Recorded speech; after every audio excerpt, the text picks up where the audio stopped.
Thank you so much. So the title is Don't Let Go of Your Dragon. What that means, hopefully will be clear in about 45 minutes. We all have a dragon. Some of them on their back, some of them inside them, some of them in storage or in your hard drive. But like Linda said, many of the talks this festival and other festivals this year are about change and about turning corners in our lives. And I think that is also what it's going to be about. But I have a one-man studio, and it's called Slightly Overdone. And I will tell you about my projects, a lot of our robots, but I will also tell you about the wonder, the enthusiasm about it, the love for robots, the hope they bring, but also betrayal and the darkest moment in my career. I will show you towards the end. It's the first time I'm going to show this to people. I hope it's therapeutical because I can't watch the video that I'll show you in the end. It's clickbait. It's just so you won't leave in the middle of my talk. But it's going to be disastrous, I can assure you. To give you an idea of what Slightly Overdone is all about, I'll quickly show you a showreel and then we'll get on with the story. Sound.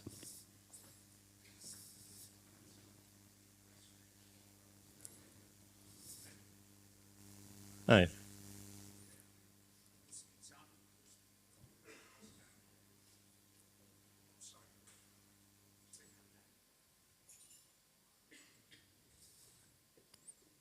That's why we tested something like this before, right? Yeah, it's in here. Yeah. It's no problem. I'll just get on with it. Yeah. It's just a small music playing here, so you can still see the video, but a lot of the dramatic effect is lost now, so I'm sorry about that. We'll just replace it with awkwardness and my not knowing it. So this is the second worst moment I had in my career. I'll get on with it. I turned 50 last year, and that's the moment where you start considering what your career was all about, how you got where you're at right now. And I guess when I was a kid, I was obsessed with robots already. So I saw many of the robots were fictional characters in movies. I saw with Johnny Five, maybe the most actual robot there was there right now. Most of the others were just people in suits or puppets. But still the story stuck with me. It would be amazing to have a robot in your life one day. And one of the cool robots, Twiki, on top there. He was, of course, a character in Buck Rogers, and Buck Rogers had amazing adventures. And he also flew in what looked like a space shuttle. A space shuttle was something that amazed me when I was a small kid already, because it was so tactile. It was black and white, and you could fly to space and just land. So, as a birthday present from my family, we did a tour through the States last summer, and we wanted to visit as many space shuttles as we could. And it was truly an amazing, emotional even moment to see the space shuttle really for the first time with my own eyes, and almost being able to feel it, seeing the details of this machine, which is no longer operating right now, but still the story behind it and all the hopes and aspirations it brought are still here when you go visit this machine. So we saw the ones at Kennedy Space Center, then in Washington, D.C., even the Enterprise in New York City. And the second highlight of our tour through the States was another amazing accomplishment, something I really looked up to from when I was a small kid, and that was this guy. Kermit was, I still am, the biggest fan of first Sesame Street, and then, of course, the Muppets. And it was, again, amazing how just some fabric and a pair of ping pong balls could become such an iconic character with amazing stories and adventures. So it's obvious I liked working on physical things, and I started a long time ago in Flash. I was a Flash guy. Yeah. That's the only festival where you get that response. That's why I come here. Yeah. Yeah.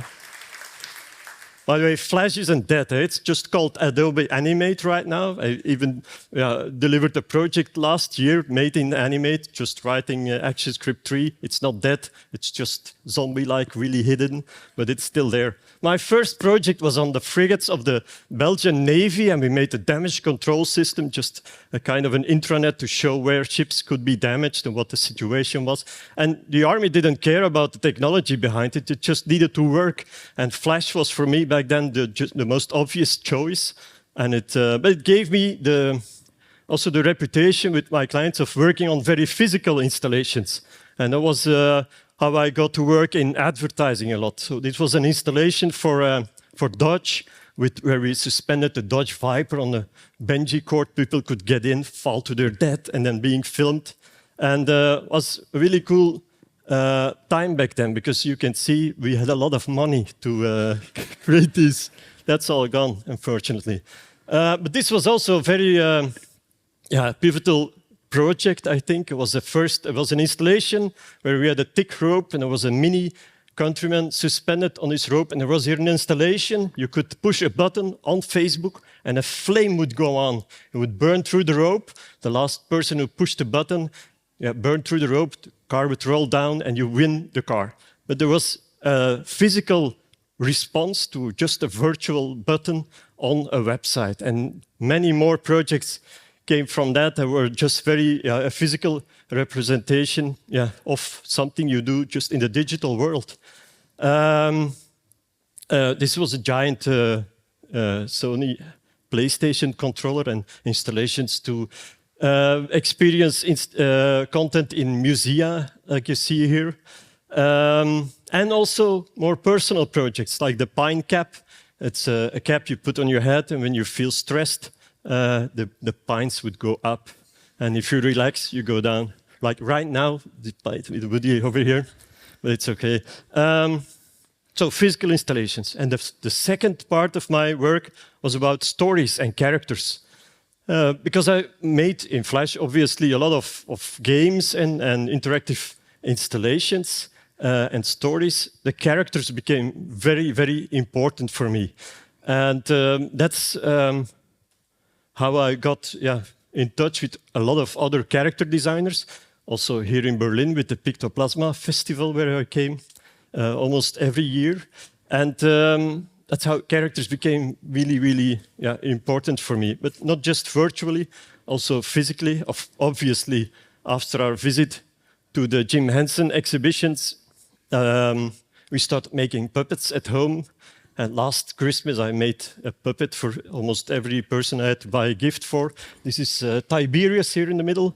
He's like the family therapist right now. So we have a lot of them in the family. I'm not sure if that is a sign of the condition in our family, but almost any stuffed animal can be a therapist at a certain moment in our family. The robots, they don't feel like it. I'm not sure why. They keep their hands off that, but the stuffed animals and puppets, they really like that. So, characters and physical installations. And then one day, I got a call from an agency. They said, we need somebody to make us a robot. You do characters, you do physical installations, you must be a robot builder. And suddenly, it all made sense. Ah, yes, I'm a robot maker. And I never realized I had an agency had to tell me, we have 3 weeks. You need to make a robot. He's called Yummy. He's a kitchen robot. He sits in a kitchen, and we need to make a number of videos to explain to kids how they can make recipes from all over the world. So, kitchen robot, but he doesn't cook. He just talks a lot, explains things, but he's not practical at all. So, I found a lot of materials in kitchen stores, thrift stores, to make a robot that looked like he belongs in a kitchen, but doesn't do anything at all of practical use for you. And I think that's the common story for many of my robots. They don't solve your problems. They will be there and tell a story. Can it vacuum? No, it won't. Can it cook? No, it doesn't. But it's there, and you'll have to deal with it. That's what what they're there for. So this is my son Lucas. He's the one on the left. Sure. And everybody was immediately after the shoot and the project was finished, they just gave the robot back to me, which is a common story. I can't seem to sell robots. If I sell them, they always come back to me because people don't have the heart to throw them away, so they just come back, and I have a studio filled with old robots. So that's part of the dragon story, obviously. I tried to learn him to drive a car, didn't work. But what was going on here? Because not only kids liked Yummy, but also adults. Anybody I met was really curious, what is going on with this character? What is his purpose here? What is he doing here? Early this year, I was at FTI, an innovation conference in Antwerp, and we did a small brainstorm. So we asked a number of questions, gave people post-its, and they could fill in their answers. Now, this is very common, and still, there's still a very negative view towards a future where robots will become really important in the world. So 75% of the people there, it's a small group, it's not statistically correct, but still, are negative. What would the world look like when there were only robots? Not so fine. But at the same time, 67% said, yes, I want a robot to be my best friend. Which is amazing, no? They're afraid of the robots right now, but there is potential of people having good, nice relationships with robots. We need those robots friends for some reason. So I started exploring what robots would mean as a creative medium and what they would mean especially for creative people and students when I was teaching in schools, but also at other festivals. This is at OFF Festival more than 10 years ago, where we made small herb-like three-legged robot characters in just a couple of hours. We went to Doha in Qatar, where we had a little bit more time and budget to make more advanced robot characters. These are all students. They have no technical background, no programming, no electronics, just here fashion students, interior design. And just in a couple of hours, we just skip all the anxiety about electronics and programming, just focus on the character. What is the name of your robot? What should it look like? What does it do in life? And we'll figure out all the technical details along the way. Early this year, I went back and we made a little bit of a different project where we had small robots driving with a Posca pen around on one big canvas. And while we have a very obvious routine or software that makes circles or that avoids other robots, with a single robot, it is very predictable. If you place a lot of robots together in the same canvas, anything can happen, chaos and beautiful results. It's kind of what happens here right now. Putting a lot of creative people together, you never know what's gonna happen. These are some examples of what I do at colleges when I teach physical interaction design, when we have a couple of weeks of time to finish a project.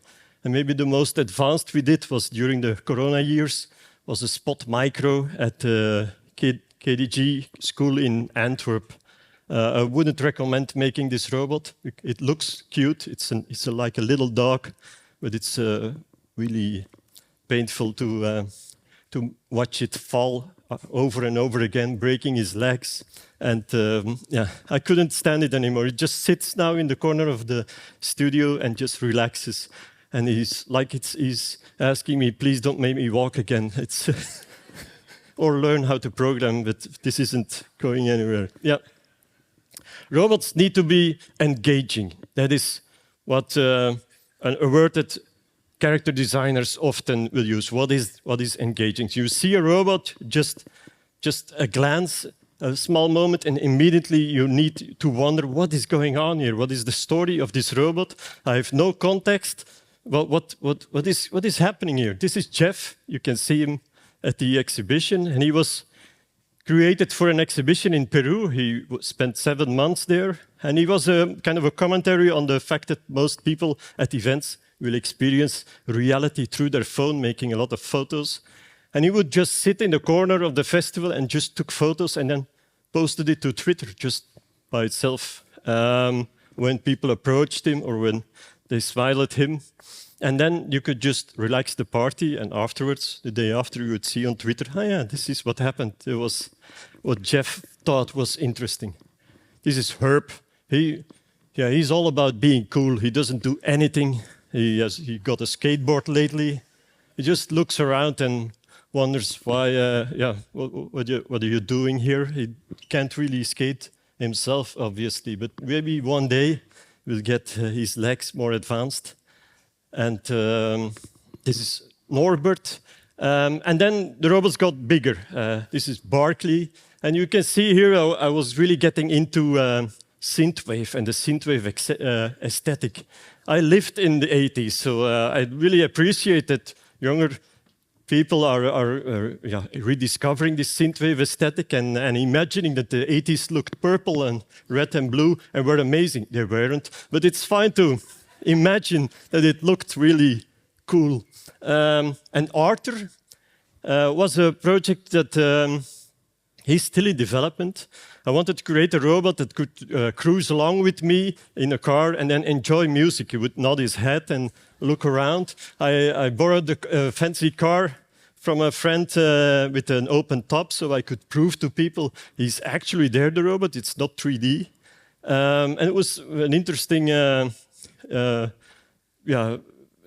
project to work on because it's amazing if you stop by a stoplight and you see people watching in the car next to you and you see what is going on here, especially at night. But Arthur is still in development and he's changed his appearance a lot because this is what he looks like right now. He's still in the same idea, so he will express what he feels about the music on his face and use the rest of his body as to express body language and show you he's also having a good time at the festival or just hanging out. But this is Rachel, and Rachel is also in the exhibition area here, and she's probably one of the, I can't have a favorite because they're all my robots.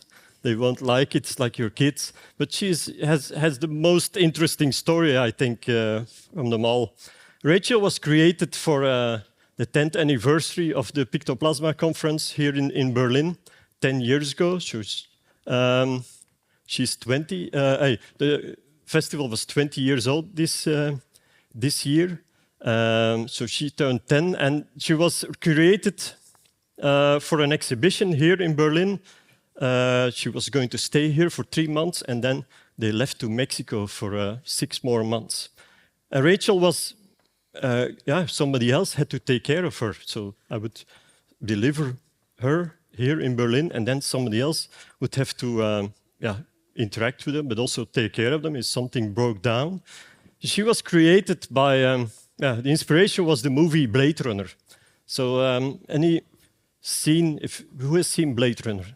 Ah, yeah, okay. Also the right crowd to ask that question. You can pause this movie at any frame and you have a background. Yeah, I can even hear this frame. Who can hear this frame? Yeah, okay, yeah. We won't go into that because I don't have so many time. But anyway, Rachel in the movie, she has a really particular problem. She needs other people to feel real. And this is what is happening with our Rachel too. So when she was on travels, I got hundreds of messages and photos and selfies with people letting me know Rachel is doing okay. So you could consider Rachel to be just a machine that is painted black and yellow, but people won't accept that she's just a machine. They want to see Rachel as a real person, and the more people interact with her, the more she becomes that person, Rachel, which is amazing. You can't program that. It's just inherently in people, this desire to have an emotional connection, even with a machine. It helps, of course, if they have a friendly face and they look nice. But this is one of the examples of a photo I got they have a moment here, and it's something that is, as a robot designer and a character designer, this is one of the best things you can hope for, obviously.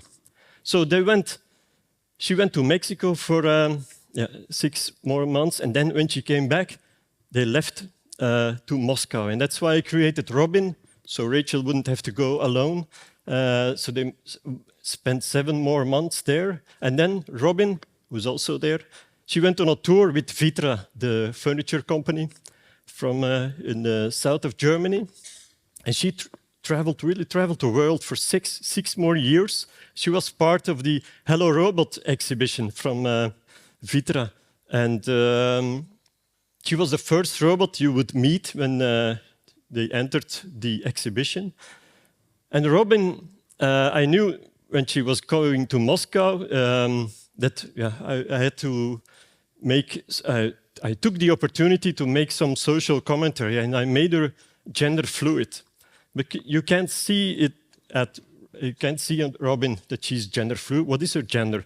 I often call her she, but often he, and it's not really clear. But it's printed on the little sign that is accompanying the robot at the exhibition. So people entering the exhibition wanting to see a Gundam or R2-D2, suddenly their kids are there asking their parents, what is gender fluidity and what does this have to do with this robot? And I like that. So the parents are then, I wasn't counting on this, I just wanted to see R2-D2. Now I have to explain this to my kids. What kind of robot is this? Yeah, and that is interesting. So using a robot to bring a message that people weren't expecting. Steve is the largest robot we have in the family, and he's also over there. He's also 10 now, and he was created for a movie theater chain to interact with people at festivals during the breaks of a movie screening, to talk with people at events. And 2 years ago, I got a call from the company. I sold the robot. So again, I sold him. You're in the books. But the company said, this project is finished for us. We can't throw him away, so we want to give him back to his father. These are the words they were using.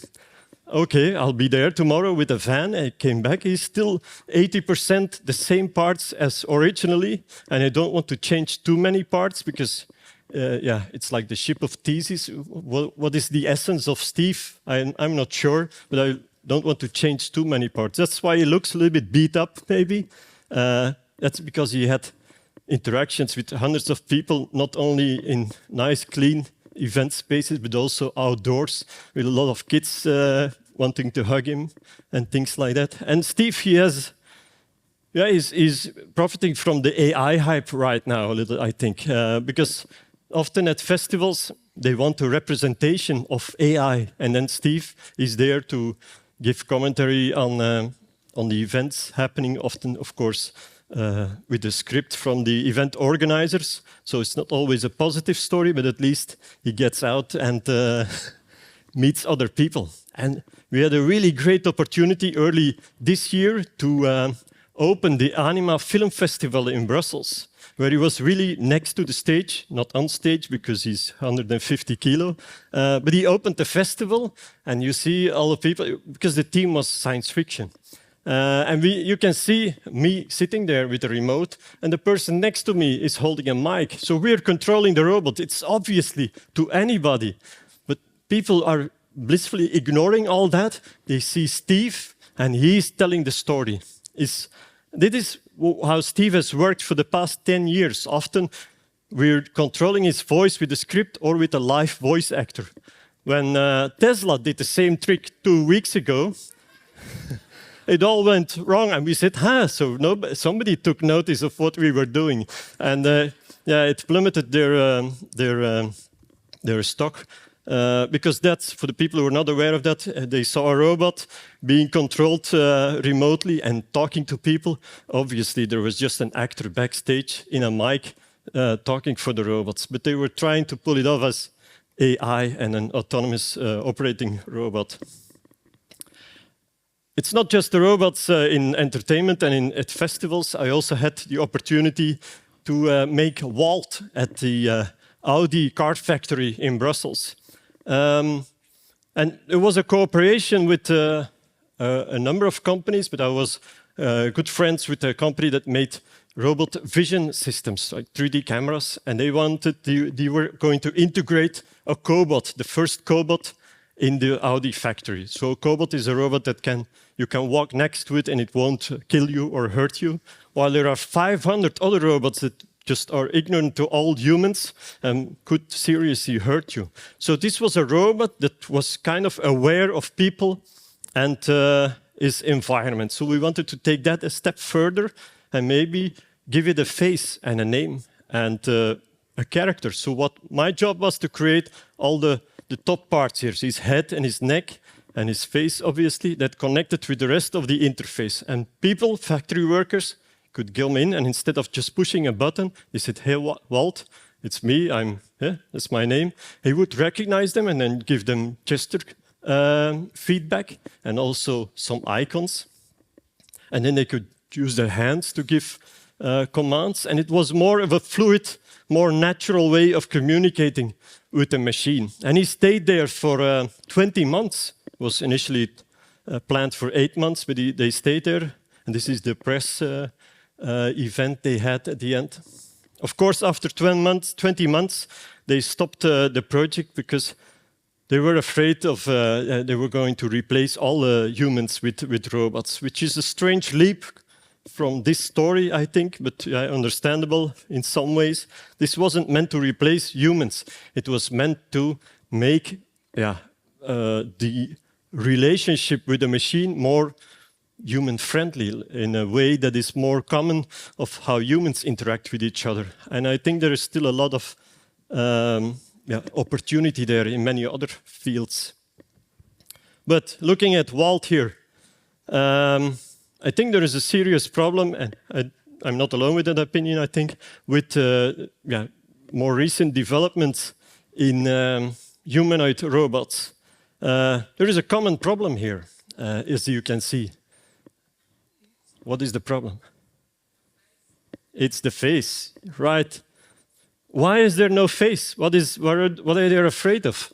Well, I think I've been trying to talk with many people involved in the industry, and of course, choosing a face can make a robot less serious. Like you're laughing right now. This is Remy. He's like the fun guy in the family. He doesn't say a thing, but he likes to hang out and pretend he can read. And but you see, this could put people off of their really advanced humanoid robot they're creating. It needs to be serious in a way. It needs to look like a car. It's the comparison they often make. It needs to look like it is worth the 50,000 euros they're going to cost. And that is why they often ignore the character design part. But can you imagine just sitting in your living room with one of these robots? In the beginning, it's all fun. It will, hey, vacuum the floor or fold my shirts. For some reason, that is an important task for humanoid robots. I fold my own shirts, or just put them in the drawer. But for some reason, he will solve all those problems.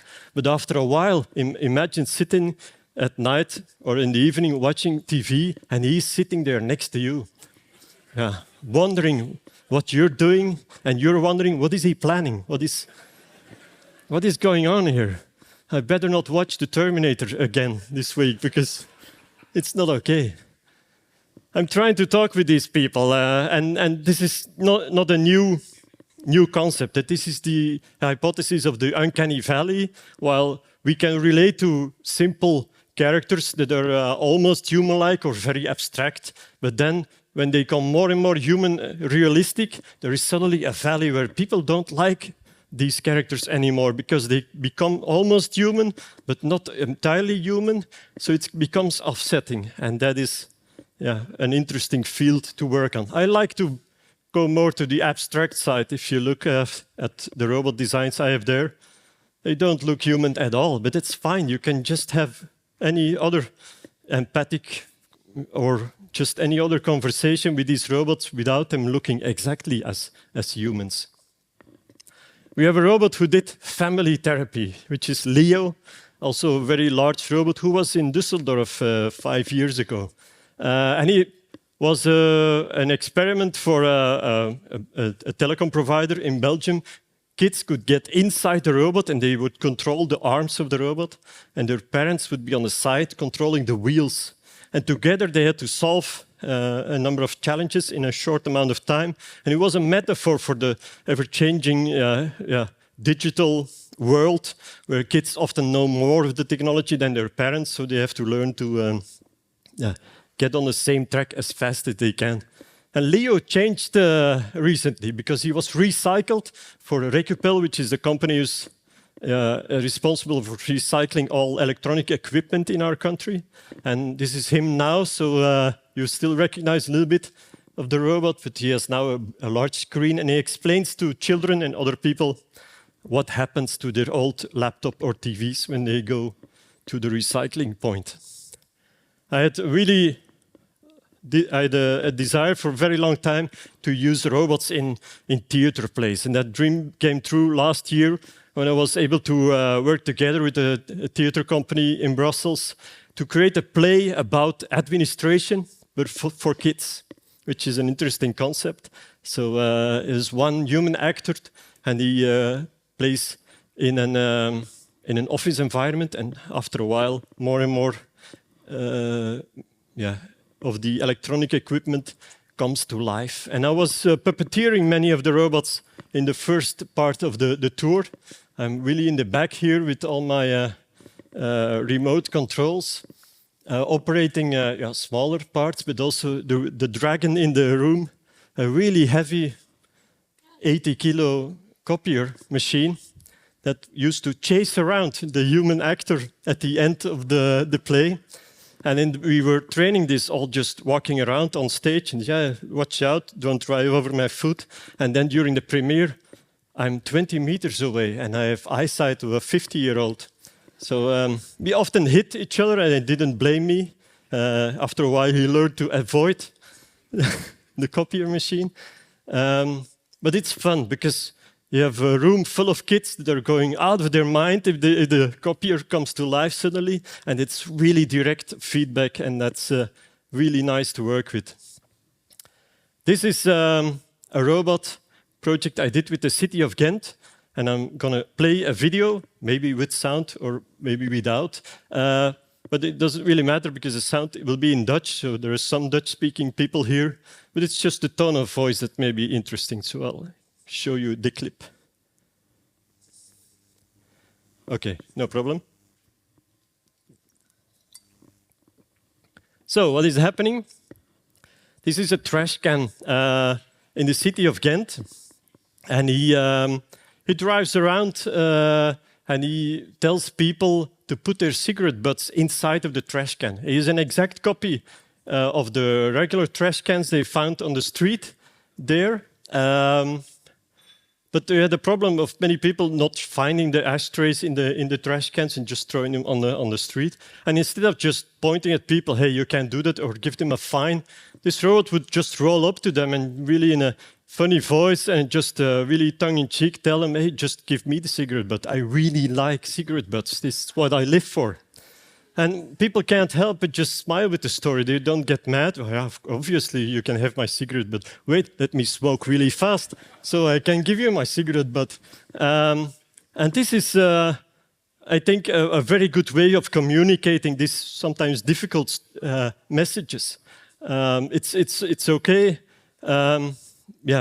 We found a lot of, during the campaign period, there were a lot less cigarette butts on the floor reported to us. And that is nice if you can bring a smile to people's faces and also bring some joy on the streets. So usually that would be just a day we drive around in the city, stalking people who are smoking.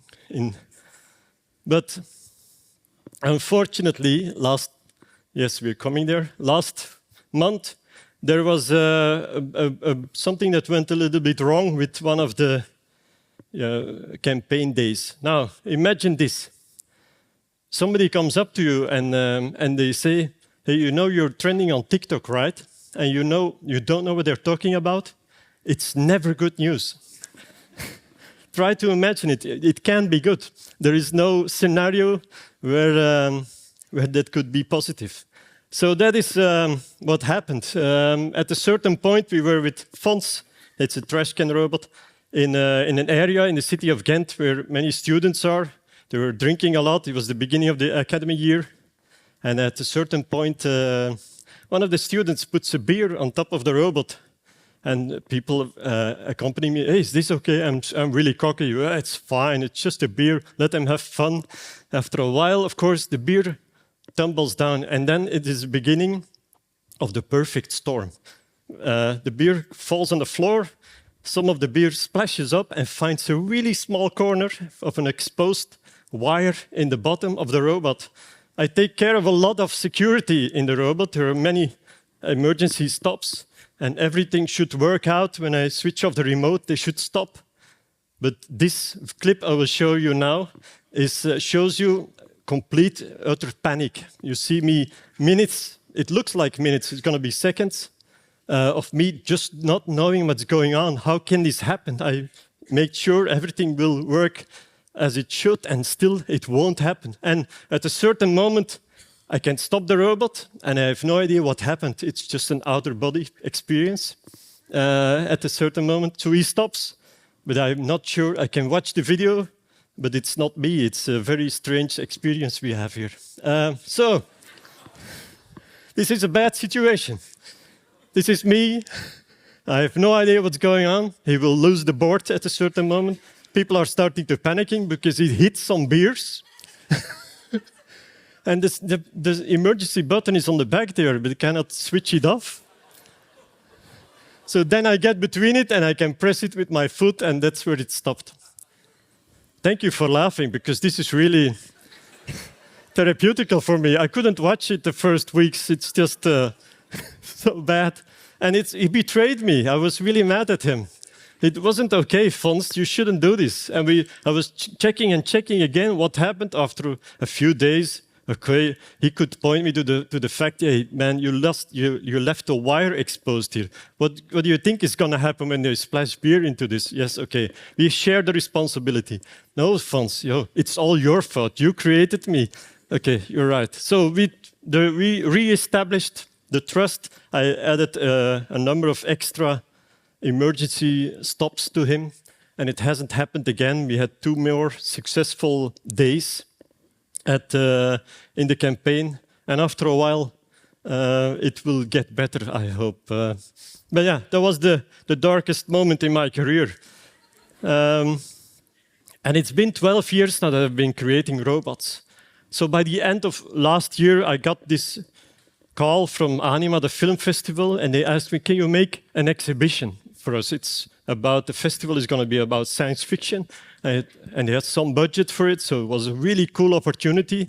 So I created these flying saucers so the smaller robots could have a bigger base, so they wouldn't just get lost on a table or something.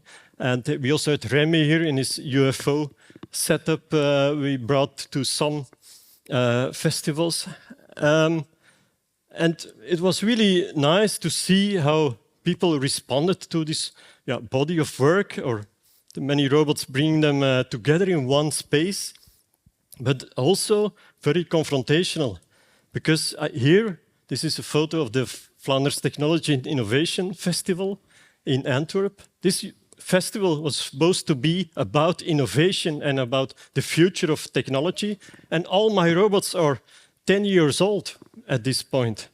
So is this innovation? Or obviously they didn't find any other robot builder in Belgium, so I was the only choice they had. All the other robots in the festival were imports from China, or there was one Boston Dynamics spot, but nobody's producing the robots in Belgium, and certainly not humanoid robots that are friendly looking like I am.